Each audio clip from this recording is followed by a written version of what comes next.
Welcome back to the LearnXYZ channel. Today we are diving deep into India's union budget for 2025-26. Sounds exciting. It is, and we've got two great sources to help us. Oh, First up, we've got live updates and analysis from the Indian Express. They published this right as the finance minister was speaking. so we get that right off the bat, Tick. I like it. And then to round things out, we'll look at a summary and the FAQ from LearnXYZ-In. Having those different perspectives is so helpful, you know? You get that initial reaction and a more thought-out breakdown. Absolutely. It's like getting the news and the expert commentary all at once. I like that. This year's budget was presented by Finance Minister Nirmala Sitharaman, and it's all about trying to find that balance. Oh, I know what you mean. Right. Growth and being responsible with the government's money. Yeah, that's the challenge every government faces, but it feels extra relevant in India's economy right now. Exactly. So for anyone who's interested in what this means for the middle class or just India's economic future, this deep dive is for you. Let's get into it. Let's start with the news that has everyone talking. Tax relief for the middle class.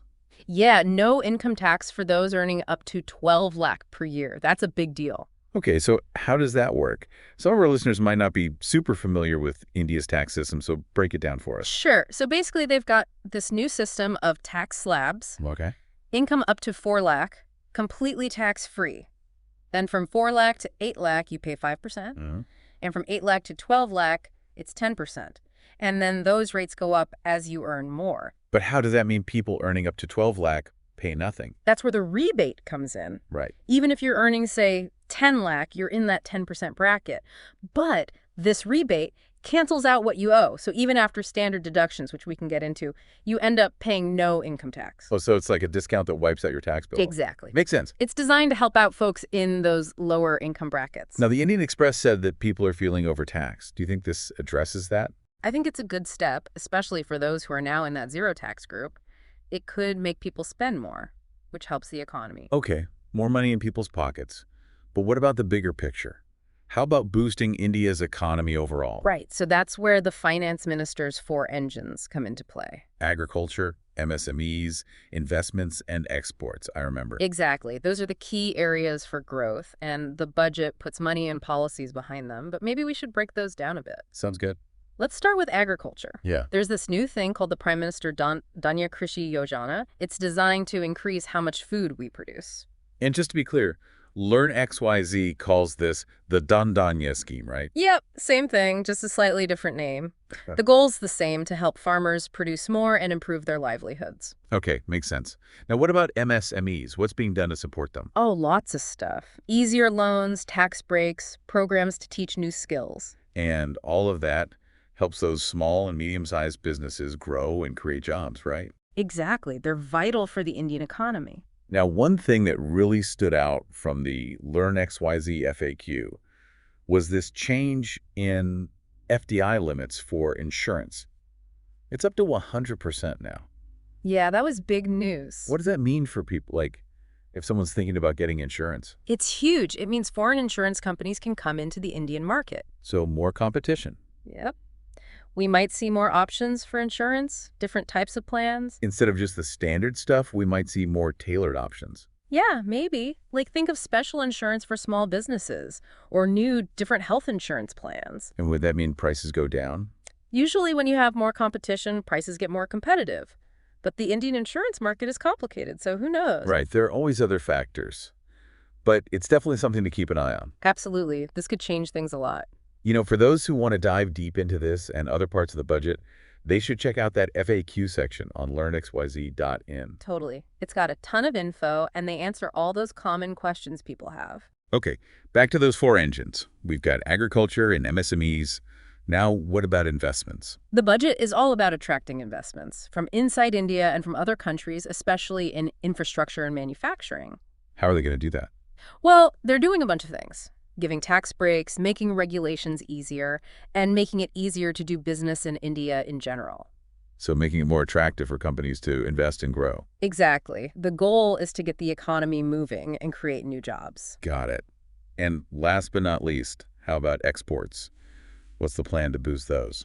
The budget is really pushing brand India, helping industries that export and trying to get good trade deals. So making Indian products and services more competitive globally. Exactly. The goal is to earn more money from exports, and that helps with economic growth, too. All this stuff is really interesting, but it can feel a little abstract, you know? What are some real-world examples from the budget? Oh, there are definitely some interesting ones. Let's hear them. What caught your eye? Well, the Indian Express mentioned something that I thought was curious. A Makhana board in Bihar. A Makhana board. I've never heard of that. What even is Makhana? And why a whole board for it? Makhana, sometimes called foxnuts, are a pretty popular snack in India. You find them a lot in Bihar. So they're creating this board to help a local product. Exactly. It shows they're focused on supporting this specific type of agriculture. Creating jobs and helping that region. Yeah, and it also shows they're trying to make agriculture more diverse, supporting things that have the potential to grow. It's not just about the big economic picture, it's about real people too. That's right. The budget isn't just numbers, it's about how it affects people's lives. And another thing that stood out to me was the Jal Jeevan mission. They're extending that. Yeah, that mission wants to bring safe drinking water to every rural home in India. Which is amazing. But the Indian Express brought up a good point. Will this water actually reach the people who need it? That's the big question, right? You can have a plan, but actually making it work takes more than money. Like, what else do they need?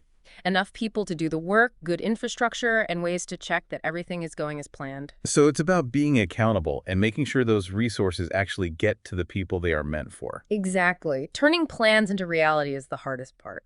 Now, the Indian Express also talked about worries about India being able to make enough stuff for itself. Does that connect to what we've been talking about with growth? It does.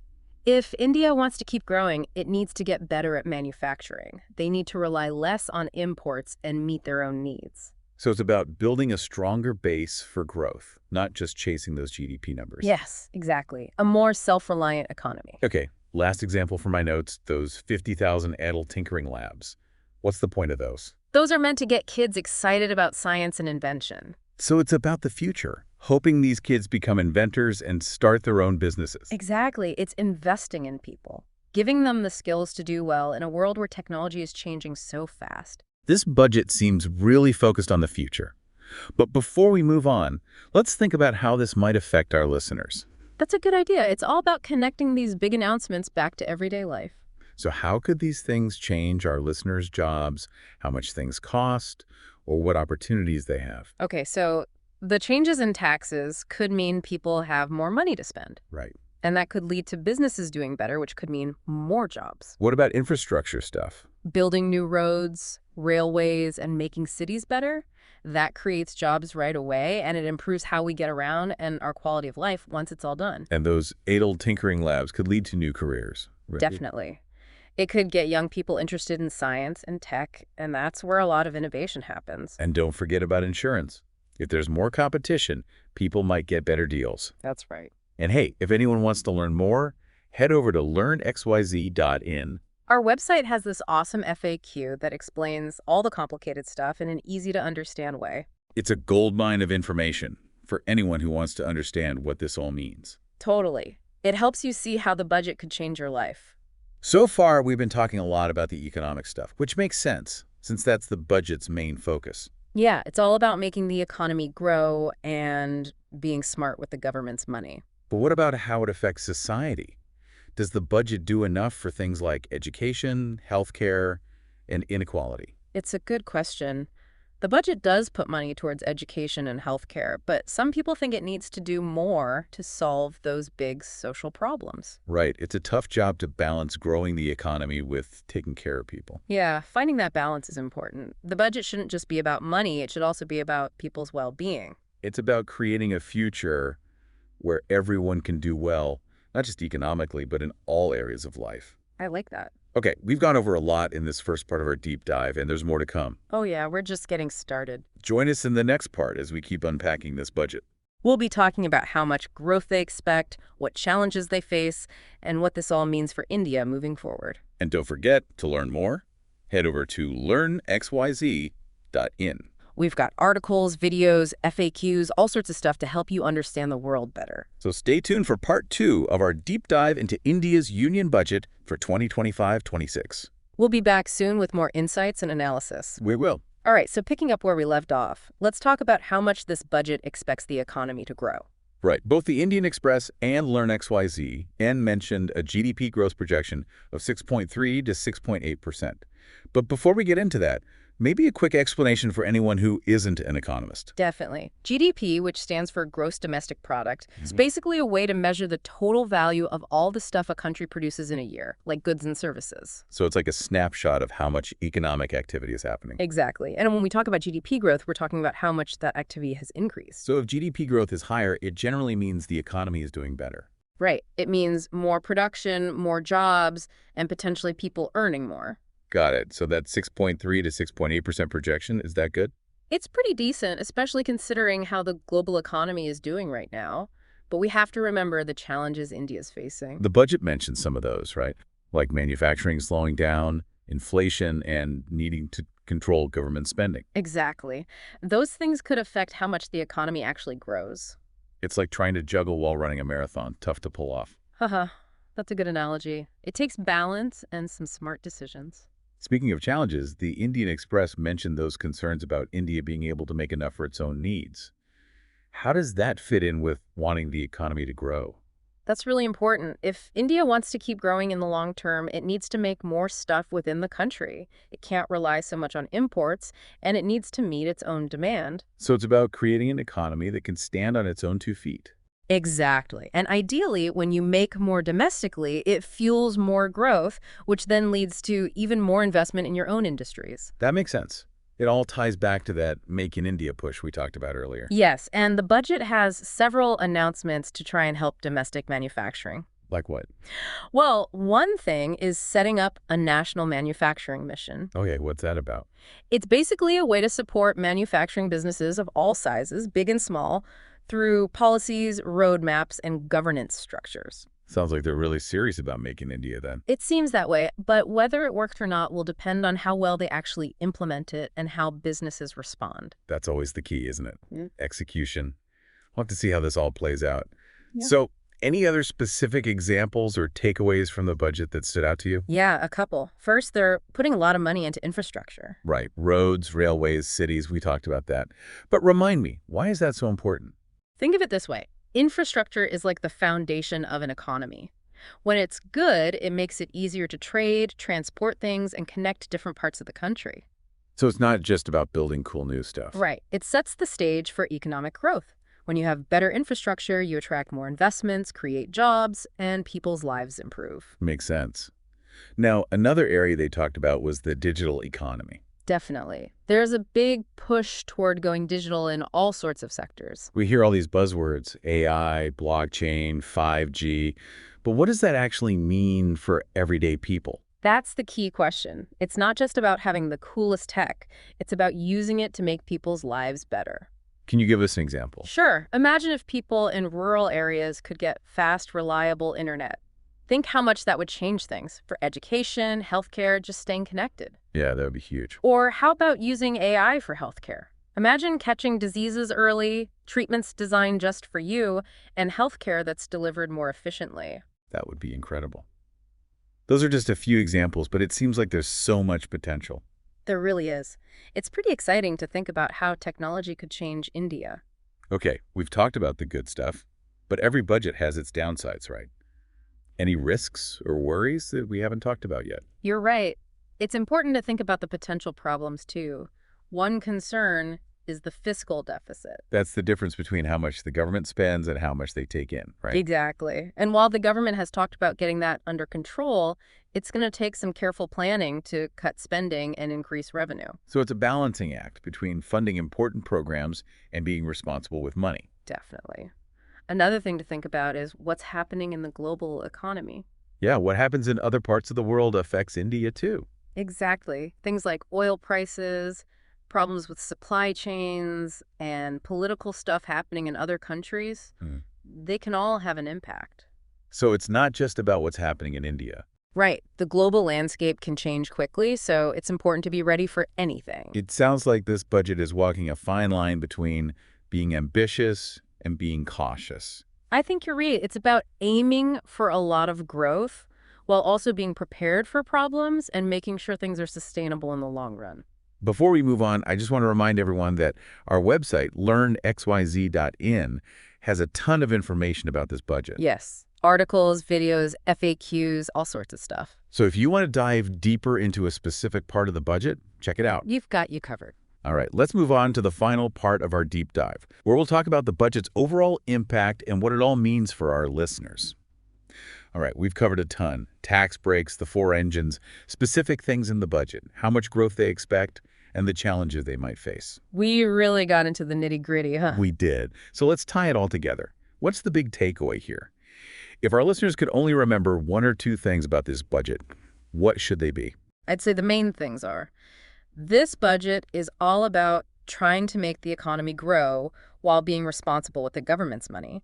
And it's really focused on helping people and businesses be the ones who drive that growth. So it's not just about the government spending a lot of money. It's about creating an environment where people can succeed. Exactly.